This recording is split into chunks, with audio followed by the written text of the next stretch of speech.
নমস্কাৰ বন্ধুসকল, 18 মাৰ্চত বৃহৎ এখন উপৰকোপন খেল হ'বলৈ গৈ হৈছে আৰু মই উপস্থিত আছোঁ বামাখাটা বজালিত 1 নং তৰুণ সংঘ বামাখাটা বজালিত উপৰকোপন খেল আৰু 18 মাৰ্চত বৃহৎ খেলখন আছে। তো 18 মাৰ্চত মাজত বাৰু কেইটামান দিনহে বাকী আছে আৰু ধৰি লওক মই মানে উপৰকোপনৰ ওপৰত মই ভিডিঅ' দিয়ে থাকোঁ আৰু আপোনালোকে আপডেট পায়ে থাকে। আৰু এইখন খেলত আপোনাৰ ফাৰ্ষ্ট প্ৰাইজটো আছে ফৰ্চুনাৰ, হয়, ব্লেক কালাৰৰ ফৰ্চুনাৰ আছে আৰু বহুতো বিলাহী বাহন আছে আৰু আমাৰ সকলোৰে প্ৰিয় জুবিনদাৰ বাহনখনো আছে। ইয়াত দেখিছে 10 নম্বৰ প্ৰাইজত আছে, এইখন 10 নম্বৰ প্ৰাইজত আছে।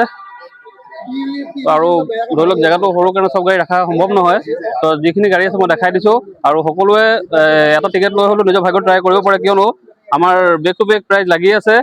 আমাৰ পাটাচাকুচিতো প্ৰাইজ লাগিছিলে আৰু এতিয়া আপোনাৰ ধৰি লওক 27 তাৰিখে হৈ যোৱা খেলতো আমাৰ প্ৰাইজ লাগিছে আৰু এইবাৰ আহি গ'ল 18 নম্বৰ মানে 18 মাৰ্চত যিটো বামাখাটা খেল আছে তাৰ এখন টিকেট লৈ হ'লেও আপোনালোকে নিজৰ ভাগ্যত ট্ৰাই কৰিব পাৰে আৰু স্ক্ৰীণত ফোন নম্বৰ দি থাকিব, যোগাযোগ কৰিব পাৰিব।